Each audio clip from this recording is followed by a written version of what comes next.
I've just popped down Oxford for a few days to meet up with the ESP guys and look at some new products. And I thought it'd be a wasted opportunity to not come and have a go for these beautiful carp. I've been fishing in this small bay today for the last few hours and they're giving me the run around.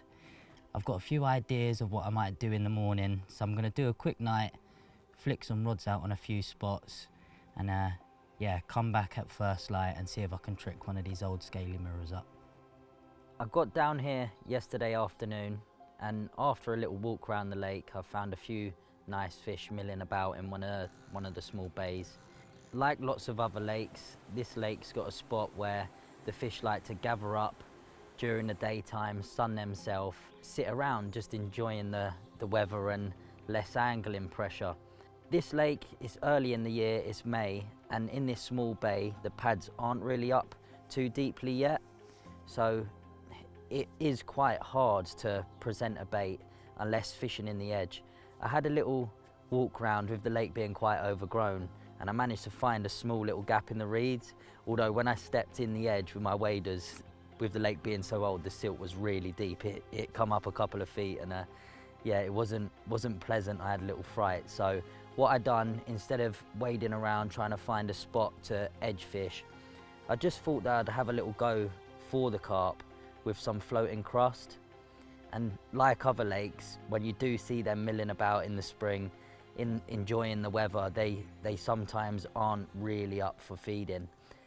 I'd imagine that if you had a bait presented in one of the small holes that you would have a chance of picking one up and they would drop down and feed. But yesterday I thought I'd try with the floating crust, just fishing in a few holes in the pads, and there was plenty of fish here, but it just seemed that they wasn't too interested in the bread. It was more the rudd that was interested in it than the carp. So had a little go, the rudd kept knocking my bread off and the coots kept coming over and pinching my bread also. So as the evening drew closer, I just threw a few tigers in, a few little gaps in the pads and thought that I'd have a little return in the morning. With the bay that the carp were in being so shallow and the nights being still pretty chilly, I was pretty sure that they was going to move out here in the evening and during the night.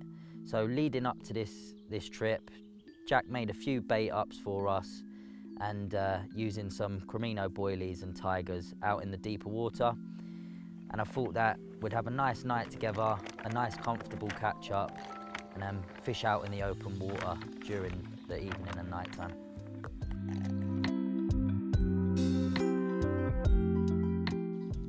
We started off by towing a few rods out there, just nice simple tactics and a little handful of bait over each rod. We was both pretty tired, it was quite a hot day, so yeah, we wanted to get the rods out nice and smoothly, and I hadn't really done any boat work since I was last here, so I was a little bit nervous, but managed to be nice and fast and smooth and safe and got the rods out there perfectly, as did Jack. And yeah, we had some nice dinner and chilled out and got our heads down. I received a bite at 4 AM and it doesn't usually happen here, but the fish managed to wipe out one of my other rods. I was fishing 3 rods, and with bite time being during the first light period and a couple of hours into the morning, I was determined to get them rods out fishing again. But although it was nice and calm when I had that bite, an hour or so later the weather completely turned and I thought it was going to be a scorcher, but we faced some northeasterly winds. It was almost like winter, it was Baltic. The lake was steaming, the wind was ripping across the lake. Mate, that's quite cold, you know? I know. And it was really cold, but that didn't stop me. I really wanted to get them rods back out there. I didn't want to miss the couple of hours in the morning, and sorted the rods out after putting the fish in a retainer for a short period. And I towed the rods back out there in the wind. Yeah, managed to get them on the spots and get back to land. So yeah, carp fishing's a funny game. Scorching hot yesterday, unbelievably hot.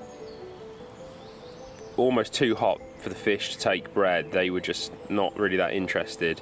We managed to get some work done under these under the shade during the daytime, but Alfie narrowly missed a few chances. But I just fished one rod, because when you're a cameraman you don't want too much kit with you. And we've woken up this morning to just a freezing mist coming across the lake. Obviously it's still the same easterly wind, but it's been gunning across, and the sort of steam coming off the lake from the water temperature difference is unbelievable. Never seen it in May like this. Alfie just headed out in the boat because he's only fishing one rod at the moment, which is questionable whether it's in weed, but he's gone out to place one now.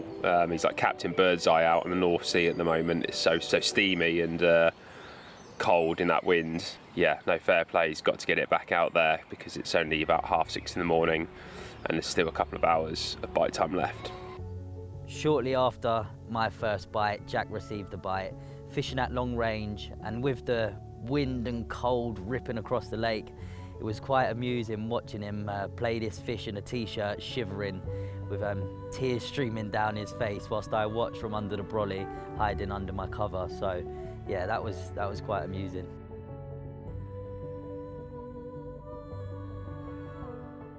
And just like that, the sun is breaking through. You can still see the steam coming up, but at least now Alfie's got another rod back in the game, and the morning feeding spell is not going to be completely lost.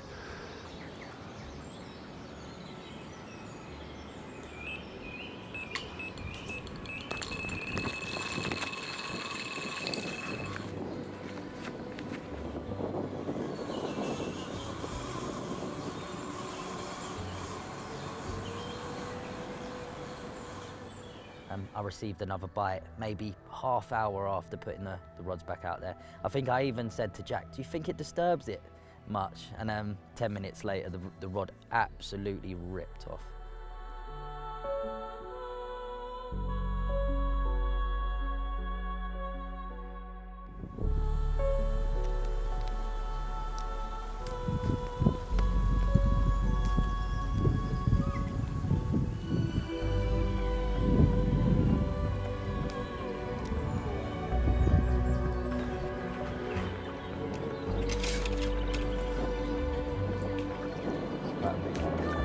Just keep it coming, hopefully.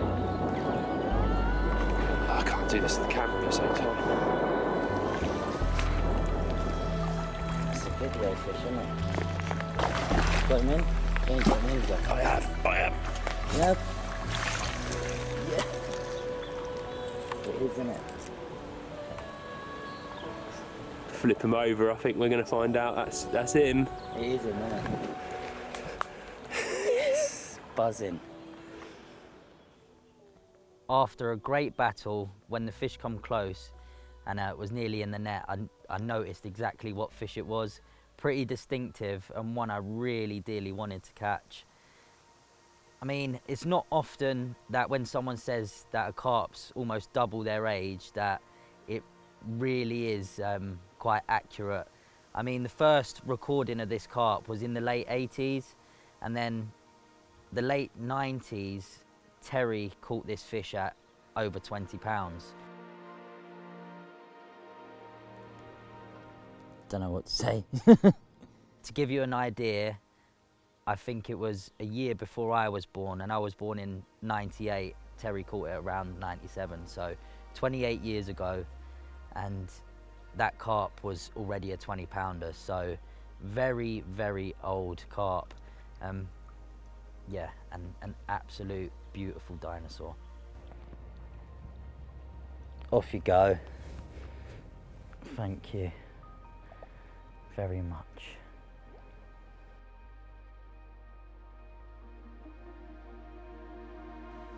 I wasn't going to forget the common either. At the time, it didn't really blow me away. I just thought it was a standard common carp. But when I got him out and had a closer look, it was actually a really nice one. Probably 25 pound and a beautiful old estate lake common. I packed all my kit up and had a slow walk back to the van, but I thought it'd be rude not to stop and have a look in the bay that I fished yesterday on the way out. I've seen a few fish, so probably what I'm going to do is just drop a rod on the bottom this time. The wind's a little bit colder, so I have noticed a few fish milling about a little bit deeper in the pads. I've got a long drive home, a couple of hours, so I'm probably only gonna have a short stay. If I catch something, you'll be the first to know. If I don't, I'm pretty satisfied with that lovely old mirror. Done. Sweet.